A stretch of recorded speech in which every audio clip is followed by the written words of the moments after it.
Okay, it's 4 p.m. UK sharp. We are going to introduce our first speaker of this session. I talked already with several of our participants. They already know Mr. Noah Falstein. I think he doesn't need much introduction. If I want to say in one sentence, he's a well-known person in game industry that give a lot of talks in academic conferences. And I read several of articles he wrote and some of talks that he presented. I was not lucky to be there in person, but I saw them online. They were very exciting, so I'm looking forward to that. Mr. Fallenstein, please go ahead. Thank you very much. I'm really glad to be here. Well, I'll be talking, I think this is a bit of a departure from the previous days. I'm sorry I wasn't able to join you there, but I know that I've been included as a person from the industry rather than academia, but I work with lots of researchers and doctors and people from education, and hopefully this will all tie in together.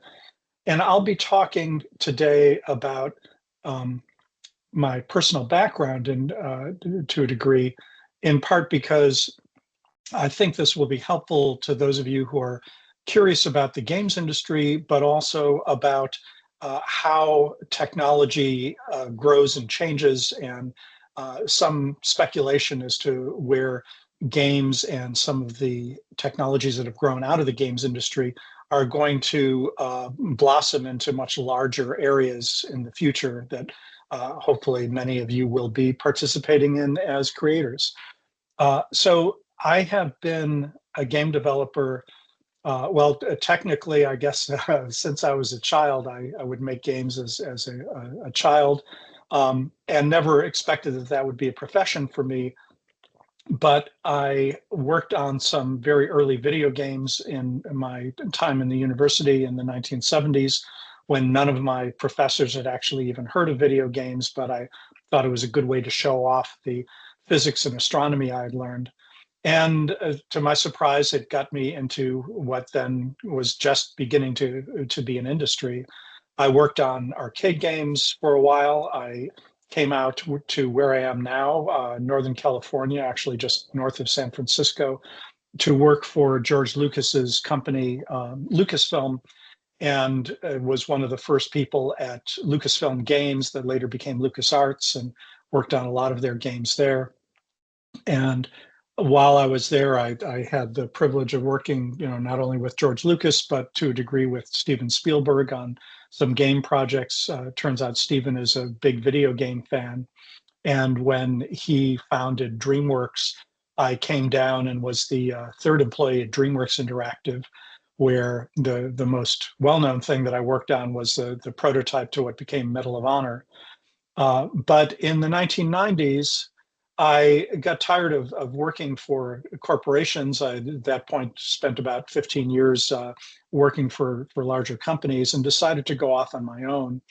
And since the mid 90s, I have been a freelance designer and producer, with the exception of 4 years that I spent at Google from 2013 to 2017, where I was their chief game designer, which is a wonderful title, but unfortunately, I didn't actually get to do as much game designing as I would have hoped. And in particular, over time, and the theme here of my talk is that healthcare has been something that never expected to be working on through games, but gradually in my years as a game developer, I started to get more and more interested in how the two things were coming together. And I left Google in 2017 to work primarily in this area, and have worked with a number of different companies, Achille and MindMaze, just two examples. I'll be getting into that in a little more depth. And I bring all this up because the games industry is really kind of an interesting exception in many ways to the way technology advances. And hold on just a moment. Oh, yes. Okay. My first experience with games and health came with a project called Remission. I was working on it back in 2001, 2002. So it's been around quite a while. And that was a really unusual case where the wife of the man who founded eBay, she and her husband had a multi-billion-dollar um, windfall from eBay, and she wanted to use part of that money to start a company called Hope Lab to help kids with medical issues and to do it through video games. And I was just delighted to be involved in a small role with a game called Remission. And the idea there was that a lot of teenagers who would get leukemia and have to go on first radiation treatment and then months of chemotherapy would get through the radiation, would start to feel better, and then be told they needed to take a pill that would make them feel nauseous and make their hair fall out all over again. And teenagers being what they are, no offense to those of you who may still be teenagers, some of them, some small number but significant number, decided they wanted to just hide the pills and not take them because they didn't want to feel sick again, despite their parents and their doctors telling them that they were risking their lives and that cancer could come back. And the game, basically, as you could see in the center screen there, the center picture, was a way to give you a sense of what was going on inside your body. And if you uh, let a cancer cell go, it would double and quadruple and just grow geometrically. And if you shot it with chemotherapy bullets, your reloads were in the bloodstream. But if the character whose body you were in, because you were a microscopic robot here, a nanobot, if that patient was not actually taking their chemo drugs, there were no reloads for you, and you would very quickly see how the cancer cells would spread. And I was a little dubious that this would actually have a significant impact. But they did a huge randomized controlled trial, I believe 375 patients in 4 different hospitals and some different countries. And they found that, in fact, the game was quite effective in getting them to be adherent to their chemotherapy, even when they hadn't been, previously. So it was very exciting for me not only to see that games could be good for you, but they could literally save lives. And because of the wealth that these people had and were able to spend tens of millions of dollars on these big randomized controlled trials, they were able to show that it was really effective. And it was eye-opening for me. But it was the last time for many years that I got to work on something quite of that scale. I worked on a lot of other games. Hunger Red Planet that you see there was an obscure game about nutrition set on Mars that I quite enjoyed. And it also was a great learning experience because that was a game to teach younger kids about nutrition. And we found that we were doing a really good job at teaching them about nutrition, but pretty much nothing at all to actually changing their choices. They would know that an apple was much healthier than a slice of pizza as a snack. But when we asked them what they would prefer if they were given a choice, most of them went for the pizza, unfortunately.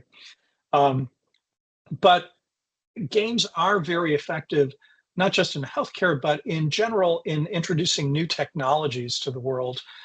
Games have really been a testing ground for a lot of cutting edge technologies. Myst was a game that was popular primarily because it was the very first CD-ROM based game, back in the early 1990s. And many, many people bought CD-ROM drives to play Myst, or sometimes bought Myst as a rationalization to why they believed they could have their CD-ROM drive. NVIDIA, who is a company that is very well known now, for a long time was known mostly to game developers. And the fact that your computers and now tablets and phones and all of these devices have good graphics and also have sound comes from the use of these cards and early experiments in video games, because a lot of people in the business of making computers in the 1980s said, well, why do we need more than just black and white, or maybe 4 colors is all we really need to show things? And the games industry showed the world that no, in fact, not only are more colors more attractive, but if you're trying to do, for example, a complex spreadsheet and trying to do digital photography, it's quite essential to have more than 4 colors on your screen. But games are, of course, best known for bringing joy and fun to people. And a former boss of mine would call that funativity and ask us, what was the funativity quotient of the game we were working on. But what games really do is engage the users and hook their brains in various ways so that they're really immersed in what they're doing. And that's great for games. It's great for good entertainment, but it's also great for healthcare and for a lot of other applications. And there are a lot of different words for what games that do something besides entertainment are called. Serious games was a title that was used quite a bit, but I don't like the idea that something is serious and not enjoyable. Applied gaming came up. There are just many different things, but transformational games is something that came from Jesse Schell, a friend of mine, and his company Schell Games.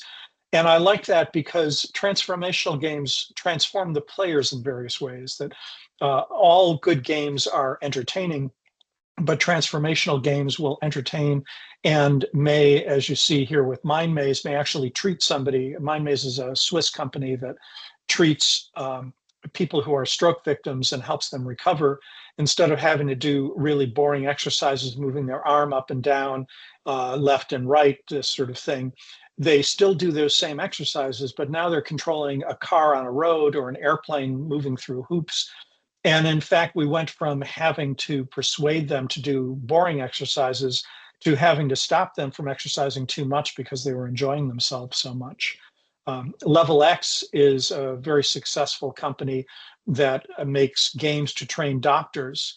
And what you're seeing there is a mobile game they used early on.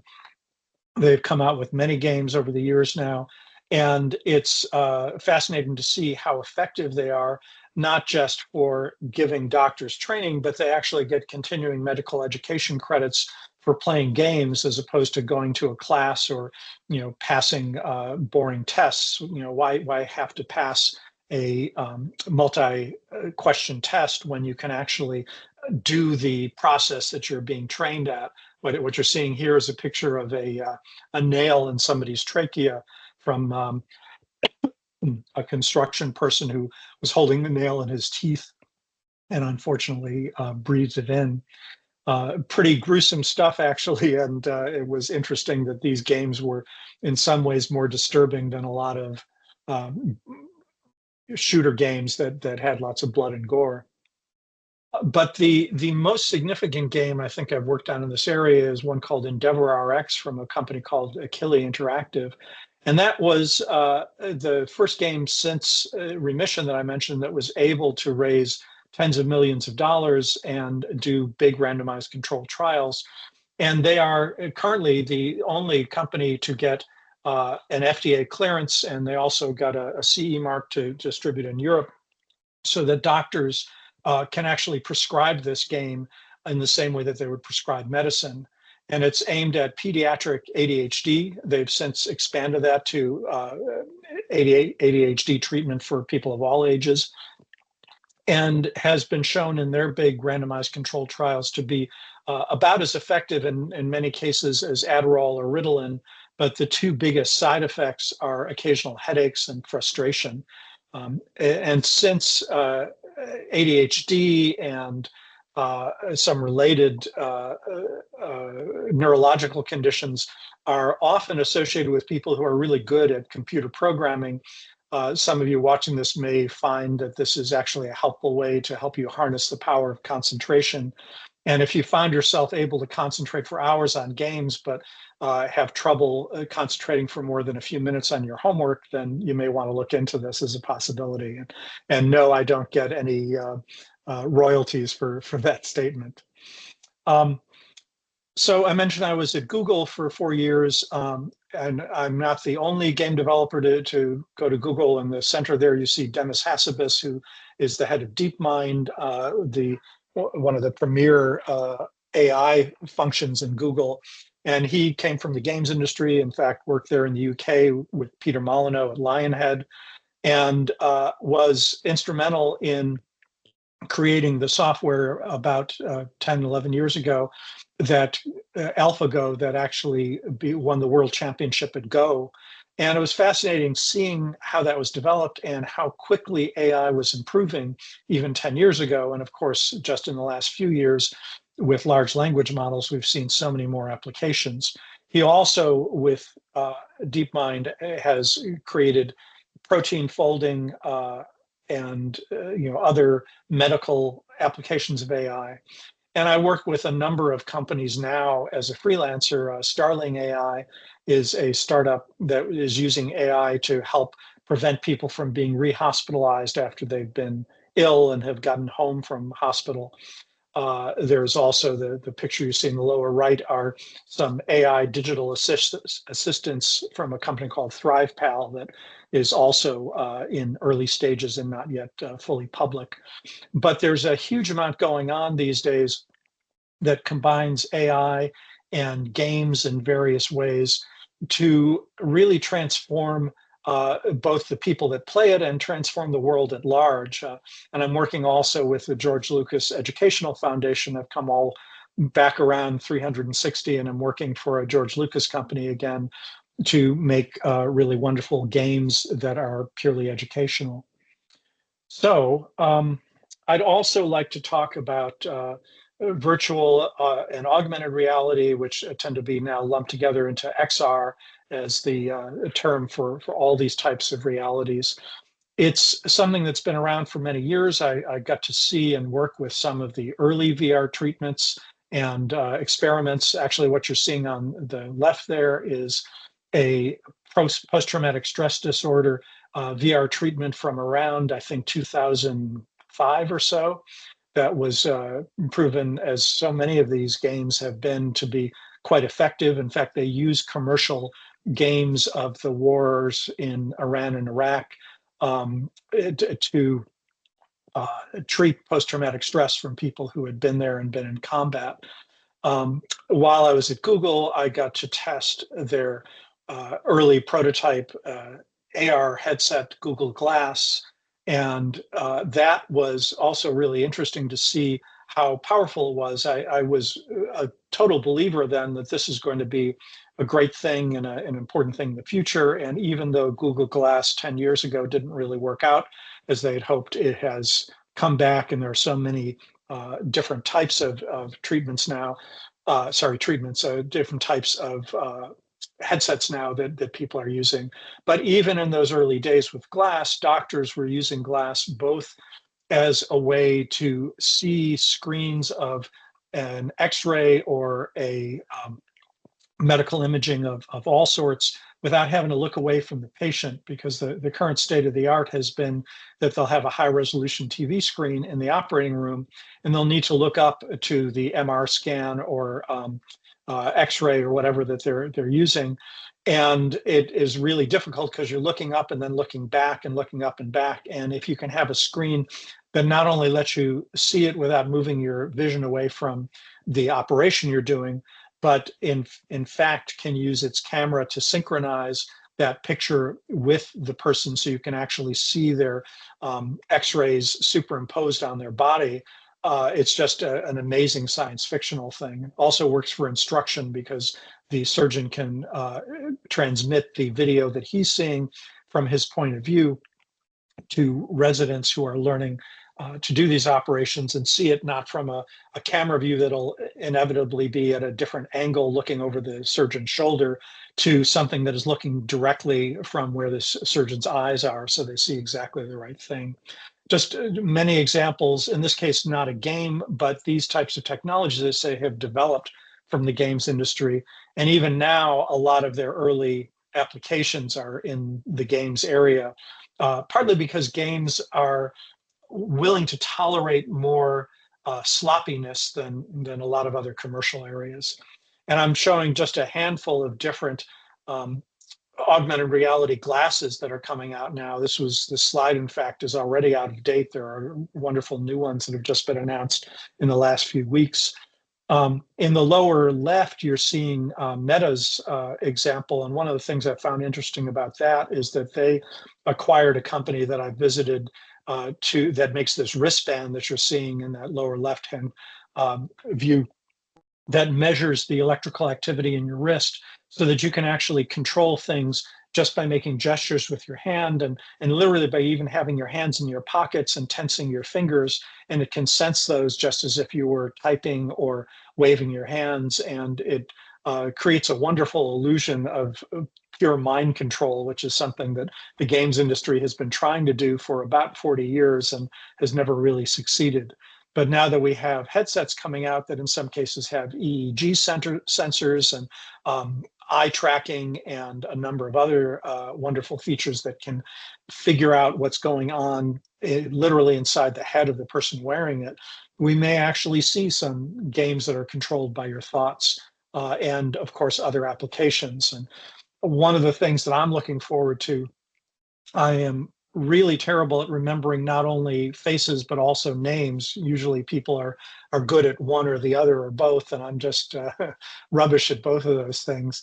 And I cannot wait to wear a pair of glasses and be at a conference where people's titles and names are floating over their heads, and it has eye tracking, so that if I look at their title, it may give me details on what the kind of work they do. If I look at another icon, it may say, oh, you met Jane here at this other conference 3 years ago, and you talked about your families, and she has a daughter who's the same age as your granddaughter. All that sort of stuff, I think, is literally possible with the technologies we have now, and I think we'll be seeing it commercially within the next few years. There are a lot of issues about privacy that are going to need to be dealt with, but one of the fun things I found out about with Google Glass is that you can, when I started wearing it, one of the people who'd been using it and testing it for a while said, oh, if you go into a restroom, just tilt it up on your head, like people who put their glasses facing upwards on their head. Nobody cares about a camera if it's pointing at the ceiling. So it was a very simple social convention that the people who were wearing glass had discovered. And I'm very confident that these types of social conventions, just as you don't hold your cell phone up with the camera facing people while you're just talking to them socially, it would be very rude. Then people would learn how to do that with these glasses that also have AR and camera sensors. So that's about it for my talk. I think that it's interesting for me to see the games that have grown from this hobby market to something that is now several times as big as movie and music's combined. When the music and movie industries combined make just a fraction of what the games industry does. I think healthcare and games are likely to become as big as, say, the entire game console market is these days. And the use of AI and XR of all types are playing increasing roles. I think that over the next decades, there will be many new professions and wonderful new applications for these things. The pace of improvement of AI is both exciting, exhilarating, and rather frightening at times. And that's a topic for another talk.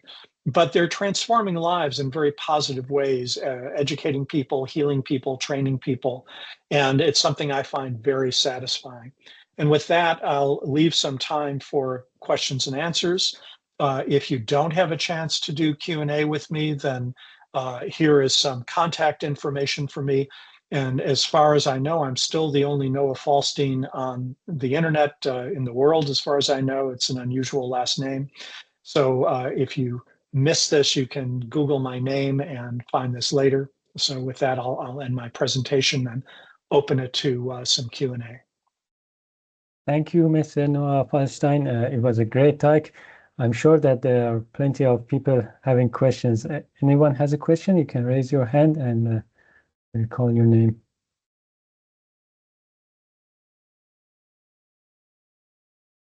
And if you have questions, the games were a long time ago, but I know people are curious about Lucasfilm and Skywalker Ranch and working with George Lucas and Steven Spielberg. So I'm happy to diverge into those things too, but please go ahead.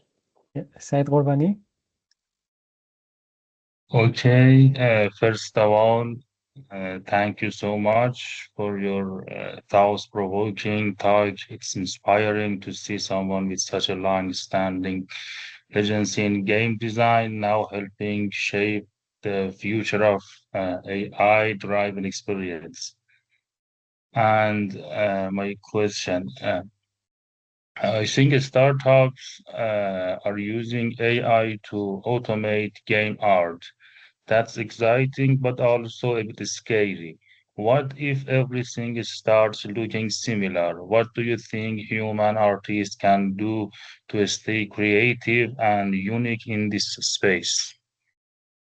Yeah, it's a good question. And certainly every game conference and just gathering of my game friends that I go to over the last year and a half, AI and its uses and potential abuses has been a major topic of conversation. Specifically in terms of artwork, um, I'm not too concerned about the legal and licensing problems that when streaming audio started 20 some years ago, everybody said this is the death of the music industry. There's no way that anyone will ever get paid for their work if it's so easily duplicated. And we in the games industry kind of laughed at that because our work had been pirated and duplicated since the 1980s, and we somehow found a way to make it work. And certainly the music industry did. I believe rights and attributions and royalties to artists will eventually be worked out. But specifically to your question, I think AI and its use in art is very much like what has happened with digital art and all of the tools that we have for using computers to make artwork. It didn't put people out of their jobs. It certainly meant that, well, for example, if you were a photographer and you only used film, for a while there was a pushback and said, "Oh, I'm never going to do digital art.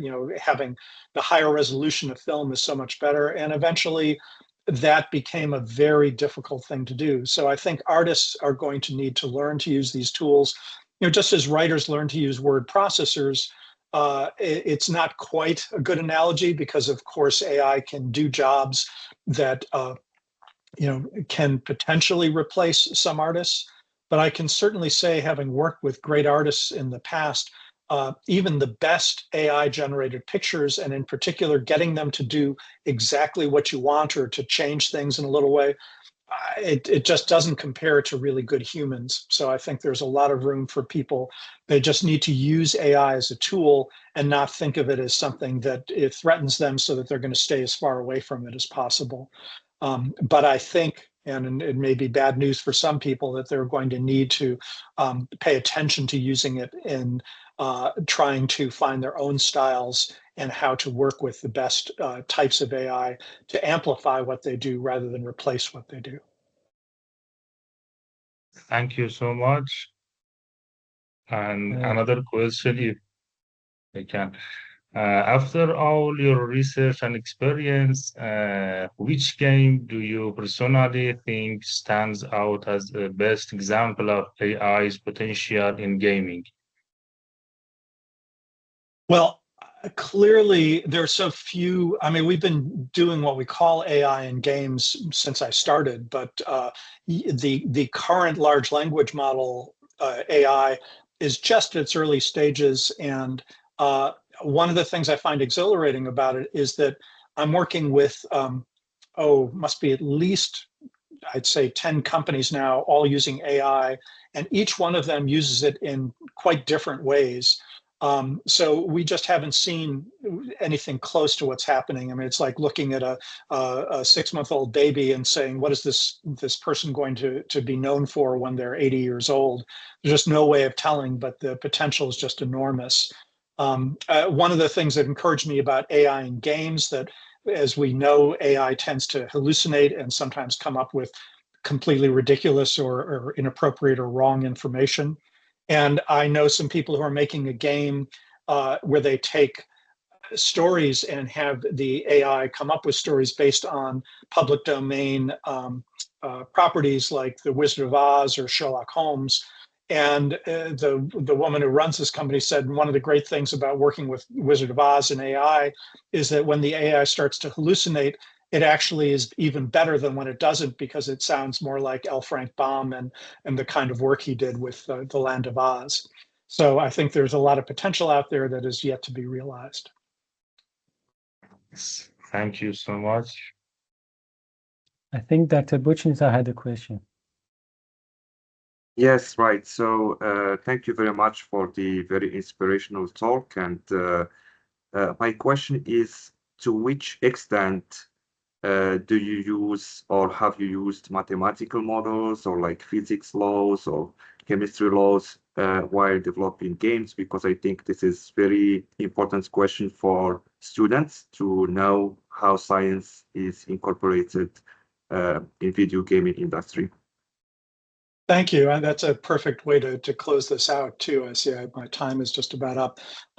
Well, I'm amused at people who say, you know, why am I studying these things? I'm never going to use them in real life. And one of the things I love about games is that literally every interest of mine in life, including, as I mentioned, my university, I got to make a video game, and I was studying physics and astronomy and computer science. And all of that was interesting, but I loved games, the early text-based games that I was playing. And it occurred to me I could make a game about mining the asteroid belt set, you know, 100 and some years in the future, very much like what became the TV show Expanse, although I can't take credit for that. And I had all of the planets and asteroids in their right orbits for the time that this was supposed to happen, and worked out some of the physics for what a fusion-powered rocket might be able to do. And, you know, all of it was very rough because it was just a game. I wasn't actually a rocket scientist. And it was just a great way to use what I had learned for entertainment. And all of my fellow game designers feel the same way, that most of us have actually come from STEM and are science nerds of various types. I got to work with NASA and go down to Houston and do a simulation of the International Space Station. And I get to work with doctors who are getting inside of cells and trying to figure out how the brain works. It's just, you know, one of the things I love about the games industry, and particularly these transformational games, is that it lets you use anything that you've learned in university, or even just the kind of music you like, or the hobbies that you have, and integrate them all together so that you can make something that's fulfilling and helpful. And so I believe the games industry is going to continue to thrive. It's had a rough last few years, but I think these new areas that are opening up are going to grow to be wonderful. And I hope that a lot of you in your studies right now are the ones who are the, you know, when you're my age now, will be talking through some brain-to-brain broadcast system about what's next in the world of computers and algorithms and fun. And I'll leave it at that. Thank you. Thank you, Dr. Noah Falstein. I think we should clap the React from this app for the speaker. At the end of all the talks, there will be some time if some of the speakers are available, you can still ask more questions.